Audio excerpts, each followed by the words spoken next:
maman, chère honorable, chère excellence, votre satisfaction est notre devoir.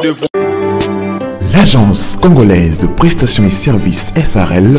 la solution rapide pour toute activité des transactions immobilières en République démocratique du Congo. Vente, achat, gestion, estimation, mise en location des biens meubles et immeubles, contactez-nous au +200. L'Agence congolaise de prestations et services SARL, la solution rapide pour toute activité des transactions immobilières en République démocratique du Congo. Vente, achat, gestion, estimation, mise en location des biens meubles et immeubles, contactez-nous au +243 85 27 79 630. Vous avez une parcelle à vendre, un terrain, une villa, une Mbote libota mbote ba ndeko na ngai esengo mingi ya ko présenter biso lupango oyo ezali ba morcellement esalamaki na kati ya concession moko oyo eza cadastre pona ba o balingaka kusomba lupango na ba document ya affaires foncières dans lupango yango oyo mais tobimana na avenue na quartier bongo to zonga donc awa toza na kati ya concession yango eza ya munene batekaki ndambu ba morcelaki toujours bima to lakisa nzela po tolobaka toujours kolakisa lupango eza bien mais kolakisa pe quartier to secteur ozo somba lupango eza bien omona o comprendre ba voisins ndenge basomba batonga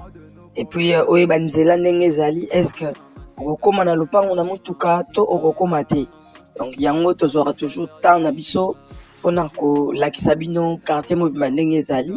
mais awa donc tozotambola touti na lupango tobimi na flat hotel oyo ya liboso na biso bazotonga ko babengaka Seoul et opusani mukie tozobima na makadam po tozonga siko na lupango na biso donc awa déjà dans l'entrée des jeux faut koyeba que toza na quartier CPA Mushi oyo ezwami na commune ya Mongafula donc o babengaka CPA Mushi nde esangisi quartier Mbudi, quartier CPA, quartier Mazal. Donc voilà place tozali atobimi na makadam toyaki boye poto la kisabino avant tozonga siko na lupango. Awa tozongi siko na lupango donc bomoni borne kobanda na borne na biso ti place fondation na ezali yango wana ezopesa biso 8 mètres et kokota na kati bomoni eza na mise en valeur na kati dans lupango eza cadastré eza na ba document ya affaires foncières tolobaki torobanda kobeta lisolo ya ba document parce que bato belé bazobenga biso bazotuna ba est-ce que tolobaki torobanda kobeta toujours lisolo ya ba document donc torobanda ko glisser quand même mo lisolo ya document dans le pan na biso largeur na ndenga liboso aza 8 mètres et kokota na na kati akozona ndako au place rideau ya orange ezali les ezopesa biso mulai na ye aza 17 mètres donc 8 mètres sur 17 yango nde ezali comme dimension ya lupango na biso donc tozo pe tant topusa na tokota na kati bomona pembeni ndenge ezali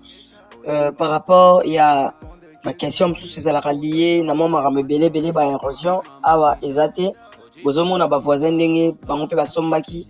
batongi ba R+1 yango wana ezali et je crois que R tobimaki pona komona avenue tomonaki pe batonde batongi ba R+2 ba R+3 donc awa lupango oyo 8 mètres sur 17 morcellement bandi yango na prix à $35,000 à discuter na lobby bien bandi yango na prix à $35,000 à discuter oyo ezali prix à discuter donc tolobaka à discuter boye lelo tolobi teke à discuter net tolobaka liboso mais oyo tolobi eza $35,000 à discuter donc voilà un peu ndako yango oyo eza chambre salon bafandaka bomoni basani yango libanda basokola donc toza vraiment tongo basani yango bazosokola limite na biso yango wana bomona borne ezali voisin pe wana déjà asala fondation na ye donc kalate ye pe akobanda kotonga donc pona ba onions baroza intéressé na lupango oyo tolobi eza 8 mètres sur 17 na commune ya Mongafula quartier CPA Mushi CPA Mouchi Oyo et Sangisi quartier Mazal, quartier Moudi, quartier CPA, donc bah localité pardon. Donc quartier CPA Mouchi Oyo et Sangisi bah localité ya Moudi, Mazal, CPA Machungu et ça moi bah localité Ebele. Donc voilà un peu le pan d'abisso auto qui représentait bino na mokolo ya lelo et ça a pris à $35,000 à discuter. Pour naba onyos ba rozala intéressé ndenge to salaka toujours kaka numéro na biso eza affiché na se ya ba écran na bino obengi biso to koyeba comment kokutana ko visiter et puis ko évoluer na ba document tout là tito ko accompagner bino kino na suka ya vente wana bozomo na ba voisin de déjà ba sombaki batongi dans le pango eza un problème te propriétaire yemoronde azoteka yango donc yepe asombaki fala tonga mais azwaki décision ya koteka yango donc bozomona environnement de loin ndenge ezali oyo eza ba voisin pe basombaki donc bazotonga yango bazotonga déjà wana tozobima libanda bombotala pe environnement bozomona nde batongi ba R+2 ba R+3